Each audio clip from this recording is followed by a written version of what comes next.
Hello दोस्तों, स्वागत है आपका अपना चैनल एडू 360% में। चलिए आज लेके आए हैं डीजल पावर प्लांट, जो कि है पावर प्लांट इंजीनियरिंग का नेक्स्ट लेक्चर है। अगर इसका पीडीएफ लिंक चाहिए तो टेलीग्राम में जाइए और एडू 360% सर्च करिए, ज्वाइन करिए और इसका पीडीएफ डाउनलोड कर लीजिए। तो चलिए बिना देर किए स्टार्ट करते हैं। Diesel power plant. तो डीजल पावर प्लांट क्या होता है? डीजल पावर प्लांट एक पीक लोड पावर प्लांट होता है। डीजल पावर प्लांट क्या होता है? एक पीक लोड पावर प्लांट होता है। और डीजल पावर प्लांट निम्न कंपोनेंट से मिलकर बना होता है। डीजल पावर प्लांट में कौन कौन से इंस्ट्रूमेंट लगे होते हैं? तो देखिए, डीजल सिलेंडर पहला होता है, डीजल सिलेंडर। दूसरा होता है पिस्टन। तीसरा होता है क्रैंकशाफ्ट। चौथा होता है प्राइम मूवर। पांचवा होता है कूलेंट। छठवां होता है लुब्रिकेशन सिस्टम और सातवां होता है साइलेंसर। तो चलिए एक एक करके इन सभी इंस्ट्रूमेंट के बारे में अच्छे से पढ़ते हैं, डिटेल में पढ़ते हैं। तो डीजल सिलेंडर क्या होता है? डीजल पावर प्लांट में डीजल सिलेंडर एक बर्तन होता है। डीजल पावर प्लांट में क्या होता है? डीजल सिलेंडर एक वेसल्स होता है या बर्तन होता है जो हाई प्रेशर तथा हाई टेम्परेचर को सहने योग्य बनाया जाता है। जो कैसा बनाया जाता है? हाई प्रेशर तथा हाई टेम्परेचर को सहने योग्य बनाया जाता है। और सिलेंडर में ही एयर को कंप्रेस करके प्रोड्यूस्ड हीट से डीजल फ्यूल को जलाया जाता है। और सिलेंडर में ही क्या किया जाता है? एयर को कंप्रेस करके प्रोड्यूस्ड हीट से डीजल फ्यूल को जलाया जाता है। सिलेंडर में क्या किया जाता है? हवा को कंप्रेस किया जाता है और उसके कारण जो हीट प्रोड्यूस होती है उसी के कारण डीजल को जलाया जाता है। स्पेलिंग यहाँ पे DISEL होता है। डीजल को जलाया जाता है। और डीजल सिलेंडर कास्ट आयरन का बना होता है। डीजल सिलेंडर किसका बना होता है? कास्ट आयरन का। देखिए, डीजल का स्पेलिंग DIESEL होता है। यहाँ पे इसको करेक्ट कर लीजिएगा। डीजल सिलेंडर कास्ट आयरन का बना होता है। चलिए पिस्टन देखते हैं क्या होता है। पिस्टन सिलेंडर में अंदर ही लगा होता है। पिस्टन सिलेंडर के अंदर ही लगा होता है। पिस्टन कहाँ लगा होता है? सिलेंडर के अंदर ही लगा होता है। पिस्टन भी कास्ट आयरन का बना होता है और इसका सरफेस स्मूथ होता है। पिस्टन सिलेंडर के ही अंदर लगा होता है, जिसकी सहायता से एयर को कंप्रेस करके फ्यूल को जलाया जाता है। और पिस्टन की सहायता से क्या किया जाता है? एयर को कंप्रेस करके और फ्यूल को जलाया जाता है और हीट प्राप्त की जाती है। पिस्टन किस चीज़ का बना होता है? कास्ट आयरन का ही बना होता है। और इसकी सरफेस कैसी होती है? स्मूथ होती है। चलिए दोस्तों आगे पढ़ते हैं। और देखिए क्रैंकशाफ्ट। तो क्रैंकशाफ्ट क्या होता है? क्रैंकशाफ्ट पिस्टन से प्राप्त एनर्जी को एक जगह से दूसरे जगह भेजने का कार्य करता है। क्रैंकशाफ्ट क्या करता है कि पिस्टन से जो एनर्जी प्राप्त होती है उसको एक जगह से दूसरे जगह भेजने का कार्य करता है। और प्राइम मूवर क्या होता है? डीजल पावर प्लांट में प्राइम मूवर के स्थान पर डीजल का प्रयोग किया जाता है।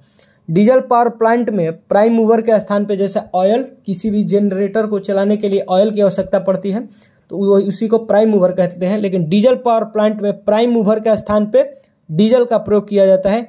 इसके फलस्वरूप हीट डीजल पावर प्लांट में मैकेनिकल एनर्जी प्राप्त होती है। और प्राइम मूवर के फलस्वरूप यानी डीजल के प्रयोग के फलस्वरूप ही रिजल्टिंग ही हमें क्या प्राप्त होती है? मैकेनिकल एनर्जी प्राप्त होती है। देखिए कूलेंट क्या होता है? तो जब पिस्टन सिलेंडर में मूव करता है, यानी कि जब पिस्टन कहाँ मूव करता है? सिलेंडर में, तब फ्रिक्शन के घर्षण के फलस्वरूप हीट डेवलप्ड होती है। घर्षण के फलस्वरूप क्या होती है? हीट डेवलप्ड होती है, जो कि डीजल पावर प्लांट की इफिशियंसी को खराब कर देती है। जो कि क्या करती है? डीजल पावर प्लांट की दक्षता को खराब कर देती है। अतः इफिशियंसी को बेहतर बनाने के लिए डीजल पावर प्लांट की बेहतर ढंग से कूलिंग करते हैं। और दक्षता को अच्छी बनाने के लिए डीजल पावर प्लांट के अच्छे तरह से क्या करते हैं? कूलिंग करते हैं। देखिए लुब्रिकेशन सिस्टम क्या होता है? तो लुब्रिकेशन सिस्टम का मेन वर्क फ्रिक्शन को कम करना है। लुब्रिकेशन सिस्टम का मेन वर्क क्या है? फ्रिक्शन को कम करना है। लुब्रिकेशन के रूप में ग्रीस का यूज बहुत अधिक होता है। देखिए जो मीडियम स्पीड में चलती है, जो लो स्पीड में मशीन चलती है, उसमें लुब्रिकेशन के रूप में ऑयल का प्रयोग किया जाता है। और चूंकि हीट ऑयल की जो वोलाटाइल जो ऑयल होती है वो मोर वोलाटाइल होती है ग्रीस से, यानी वोलेटाइल यानी कि यदि मशीन ज़्यादा चलती है तो मशीन में हीट बहुत ज़्यादा है, तो अगर ऑयल को डालते हैं तो जल्दी इवापोरेट होकर वाष्प बन के उड़ जाती है। और ग्रीस क्या करती है कि थोड़ी देर के बाद वाष्प बन के उड़ती है। लेकिन जो मशीन हाई स्पीड पे रन कर रही है और हाई हीट उस पर प्रोड्यूस हो रहा है, वहाँ पे ग्रेफाइट के पाउडर का लुब्रिकेशन के रूप में यूज करते हैं। तो देखिए, लुब्रिकेशन सिस्टम का मेन वर्क फ्रिक्शन को कम करना है। लुब्रिकेशन सिस्टम का मेन वर्क क्या है? फ्रिक्शन को कम करना है। और लुब्रिकेशन के रूप में ग्रीस का यूज बहुत अधिक होता है। लुब्रिकेशन के रूप में ग्रीस का यूज बहुत अधिक होता है। और साइलेंसर देखिए क्या होता है, जब डीजल पावर प्लांट के सिलेंडर में फ्यूल का कंबंशन होता है, यानी कि जब डीजल पावर प्लांट के सिलेंडर में क्या होता है, फ्यूल ईंधन का दहन होता है, तो उसके फलस्वरूप, तो ईंधन के दहन के फलस्वरूप स्मोक का निर्माण होता है, धुएं का निर्माण होता है। अतः इस धुएं को ओपन एटमॉस्फेयर में निकालने के लिए साइलेंसर रास्ता प्रदान करता है। और इस धुएं को ओपन एटमॉस्फेयर में निकालने के लिए साइलेंसर क्या करता है? रास्ता प्रदान करता है। चलिए आगे देखते हैं। देखिए आगे है block diagram of diesel power plant, यानी डीजल पावर प्लांट का ब्लॉक डायग्राम। तो देखिए सर्वप्रथम क्या है, ये क्या है? डीजल सिलेंडर है, या इसी को डीजल इंजन कह लीजिए, डीजल इंजन या डीजल सिलेंडर। यहाँ पे क्या होती है कि पहले जो हवा आती है वो बाहर से पहले सक्शन की जाती है, यानी कि सिलेंडर पहले हवा को खींचता है, सक करता है। तो हवा को खींचता है, तो हवा में क्या होती है कि इम्प्यूरिटी बहुत ज़्यादा होती है। तो उस हवा से इम्प्यूरिटी को हटाने के लिए एयर फिल्टर का प्रयोग किया जाता है। किसका प्रयोग किया जाता है? एयर फिल्टर का। और हवा सिलेंडर में खींच गया, और खींचने के बाद क्या होता है, इसको पिस्टन क्या किया, इसको कंप्रेस कर दिया। कंप्रेस करने के बाद क्या होता है, बहुत ही ज़्यादा हीट प्रोड्यूस होता है। तो फ्यूल टैंक से क्या होती है कि फ्यूल टैंक्स में फ्यूल भरी होती है, ईंधन भरी होती है, और ईंधन में इम्प्यूरिटी होती है। तो इम्प्यूरिटी को सिलेंडर में नहीं भेजते हैं, बहुत ही मतलब कि इसके लिए नुकसानदायक होगा। तो फ्यूल टैंक से फ्यूल को पहले फ्यूल फिल्टर कर लेते हैं, और इसमें जो प्योर फ्यूल यानी कि इम्प्योर फ्यूल, मतलब इसमें जब इम्प्यूरिटी छन जाने के बाद जो प्योर फ्यूल यहाँ पे पंप के द्वारा आती है, तो इंजेक्टर के थ्रू इसमें बूंद बूंद या फव्वारे के रूप में छिड़काव कर देती है, जिससे इसमें क्या होती है कि आग लग जाती है। और आग लगने के बाद कंबंशन हो जाती है, और कंबंशन होने के बाद इसमें स्मोक प्रोड्यूस होता है, और इस स्मोक को हम साइलेंसर से बाहर निकाल देते हैं। और इस फ्रिक्शन के फलस्वरूप क्या होता है, और इसमें आग लग जाती है तो फ्यूल को बाहर निकाल देते हैं। और जो पिस्टन के थ्रू क्रैंक शाफ्ट जुड़ा होता है, ये इस क्रैंक शाफ्ट से ही क्या हो जाता है, कपलिंग करके जनरेटर को कपलिंग कर दिया जाता है। क्रैंक शाफ्ट से ही जनरेटर को कपलिंग कर दिया रहता है। और जैसे ही पिस्टन मूव करता है तो उसकी एनर्जी को ये जनरेटर के पास भेज देता है, और जनरेटर इसको इलेक्ट्रिकल एनर्जी प्रोड्यूस कर देता है। और फ्रिक्शन के फलस्वरूप जो हीट प्रोड्यूस होता है, तो लुब्रिकेशन टैंक से क्या होती है, लुब्रिकेशन टैंक से स्नेहक निकलती है और इस हीट में जाती है, और इस हीट को कम करती है। तो ये बहुत ज़्यादा हीट होता है। तो बहुत ज़्यादा हीट होने के कारण क्या होता है कि ये कुछ इसमें जो लुब्रिकेंट हैं, ये क्या हो जाते हैं, स्टीम में चेंज हो जाते हैं। और जब इसको बाहर निकलना होता है तो इसको कूलिंग टावर में, यानी फिर ये अंदर के हीट को ऑब्जर्व कर लेते हैं, तो कूलिंग टावर में भेजा जाता है, जिसके कारण क्या होता है, ये ठंडे हो जाते हैं। और फिर कंडेंसर में भेजा जाता है कि जो लुब्रिकेंट उसमें मतलब कि स्टीम में चेंज हो गए हैं वो फिर लुब्रिकेंट में चेंज हो जाए, और फिर उसको पंप की सहायता से लुब्रिकेशन टैंक में भेज दिया जाता है। यही है डीजल पावर प्लांट का वर्किंग प्रिंसिपल। तो चलिए इसका एक एक करके सभी के बारे में पॉइंट वाइज लिख लेते हैं, या पॉइंट वाइज पढ़ लेते हैं। देखिए क्या होता है। देखिए working principle of diesel power plant, यानी डीजल पावर प्लांट का कार्य सिद्धांत। तो डीजल पावर प्लांट की वर्किंग इस प्रकार से है। डीजल पावर प्लांट में सर्वप्रथम सक्शन स्ट्रोक से फ्रेश एयर डीजल इंजन के सिलेंडर में इंटर करती है। यानी डीजल पावर प्लांट में सर्वप्रथम क्या होता है, सक्शन स्ट्रोक, यानी एक शोषण, एक खींचने वाला स्ट्रोक होता है, जो हवा को क्या करता है, सिलेंडर के अंदर खींचता है। और डीजल इंजन के सिलेंडर में ही पिस्टन लगा होता है। डीजल इंजन के सिलेंडर में क्या लगा होता है, पिस्टन लगा होता है, जो सक्शन स्ट्रोक से इंटर की गई एयर को कंप्रेस करने का कार्य करता है। डीजल इंजन के सिलेंडर के अंदर ही क्या लगा होता है, पिस्टन लगा होता है, जो सक्शन स्ट्रोक के द्वारा इंटर की गई हवा को क्या करता है, प्रवेश की गई हवा को क्या करता है, कंप्रेस कर देता है, कंप्रेस करने का कार्य करता है। इसके बाद फ्यूल टैंक से भरा हुआ फ्यूल इंजेक्टर के हेल्प से ड्रॉप या फव्वारे के रूप में सिलेंडर में भेजी जाती है। और फ्यूल टैंक में जो फ्यूल भरा हुआ है वो इंजेक्टर के माध्यम से ड्रॉप या फव्वारे के रूप में सिलेंडर में क्या होता है, आता है। और फ्यूल का, जिसके फलस्वरूप फ्यूल का कंबंशन स्टार्ट हो जाता है, जिसके फलस्वरूप क्या होता है, आता है तो उसके फलस्वरूप क्या होता है, फ्यूल में कंबंशन स्टार्ट हो जाता है और बहुत हाई प्रेशर प्रोवाइड होता है और बहुत ज़्यादा प्रेशर प्रोवाइड होता है जो पिस्टन को बाहर की तरफ मूव कराता है, जो पिस्टन को क्या कराता है, बाहर की तरफ मूव कराता है। और फ्यूल के कंबंशन के फलस्वरूप, और फ्यूल के कंबंशन के फलस्वरूप स्मोक का निर्माण होता है। और फ्यूल जब जलता है तो धुएं का निर्माण होता है, जिसको डीजल इंजन से बाहर निकालने के लिए साइलेंसर का प्रयोग करते हैं। जिसको डीजल इंजन से बाहर निकालने के लिए किसका प्रयोग करते हैं, साइलेंसर का प्रयोग करते हैं। अब देखिए, डीजल इंजन में प्रोड्यूस हुई यह एनर्जी क्रैंक शाफ्ट की सहायता से जनरेटर को प्रदान होती है। और जो ये बहुत ही प्रेशर के साथ बाहर मूव करती है पिस्टन, तो उसकी एनर्जी किसको प्रदान होती है, क्रैंक शाफ्ट की सहायता से जनरेटर को प्राप्त होती है, जो इसको इलेक्ट्रिकल एनर्जी में बदल देता है, जो इसको इलेक्ट्रिकल एनर्जी में चेंज कर देता है। और जब डीजल इंजन के सभी पार्ट्स, यानी कि जब डीजल इंजन के सभी पार्ट्स गति करते हैं, यानी जब डीजल इंजन के सभी पार्ट्स मूव करते हैं, तब उनके स्पीड के फलस्वरूप फ्रिक्शन प्रोड्यूस होता है। तो उसके गति के फलस्वरूप क्या प्रोड्यूस होता है, घर्षण प्रोड्यूस होता है, जिसके फलस्वरूप डीजल इंजन का टेम्परेचर बढ़ जाता है। और घर्षण होने के कारण क्या होता है, डीजल इंजन का तापमान बढ़ जाता है और इफिशियंसी खराब हो जाती है। और इफिशियंसी क्या होती है, खराब हो जाती है। तो चलिए आगे और पॉइंट्स देखते हैं। अतः डीजल इंजन की कूलिंग एकदम आवश्यक होता है। अतः डीजल इंजन की कूलिंग क्या होता है, एकदम आवश्यक होता है। अतः डीजल इंजन के साथ लुब्रिकेशन तथा कूलेंट का यूज किया जाता है। और डीजल इंजन को कूल करने के लिए क्या लुब्रिकेशन या कूलेंट का प्रयोग किया जाता है। अब देखिए, डीजल पावर प्लांट का यूज निम्न प्रकार से करते हैं। डीजल पावर का प्लांट का यूज कहाँ कहाँ करते हैं और किस किस प्रकार से करते हैं। तो इंटरमीडिएट सेंटर के रूप में, इंटरमीडिएट सेंटर के रूप में कैसे डीजल पावर प्लांट का यूज करते हैं।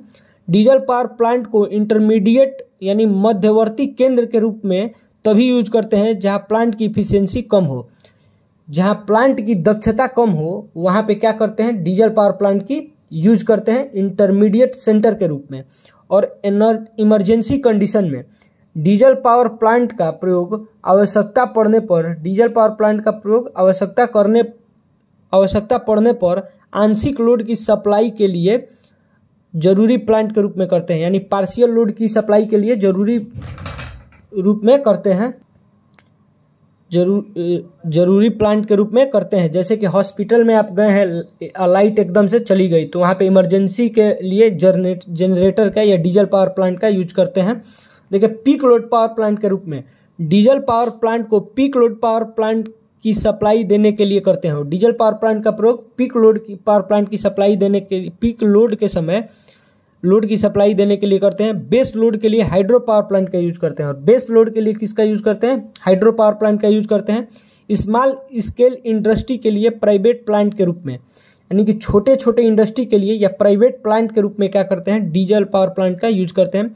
छोटे उद्योग में इलेक्ट्रिसिटी की सप्लाई करने के लिए डीजल पावर प्लांट को प्राइवेट प्लांट के रूप में प्रयोग करते हैं। और छोटे छोटे जो हमारे उद्योग हैं उसको मतलब कि चलाने के लिए डीजल पावर प्लांट का यूज करते हैं या प्राइवेट प्लांट के रूप में डीजल पावर प्लांट का यूज करते हैं।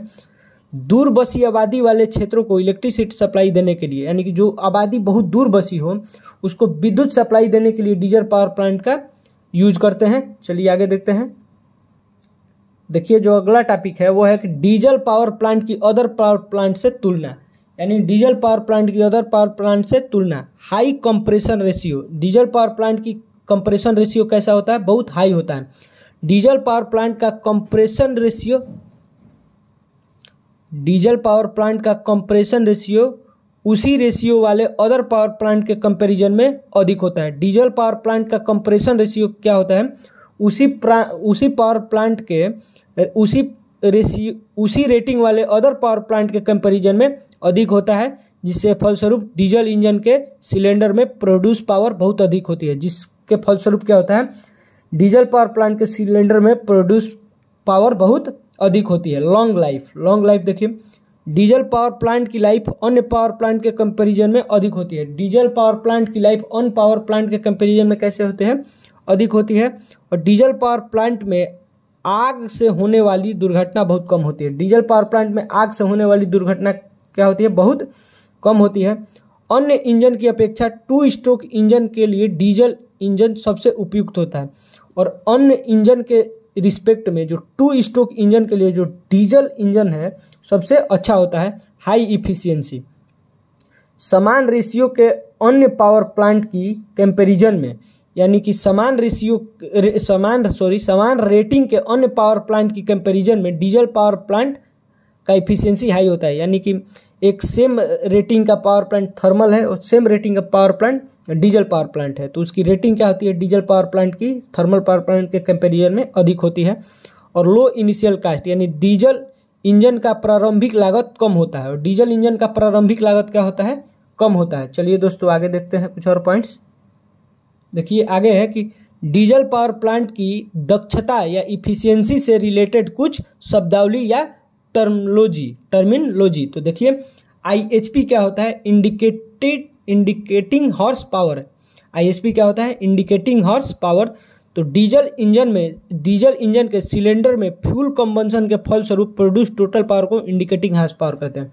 और डीजल इंजन में क्या होता है? जब डीजल इंजन में फ्यूल के कंबंशन के फलस्वरूप जो टोटल पावर बनता है उसको क्या कहते हैं? हम इंडिकेटिंग हॉर्स पावर कहते हैं।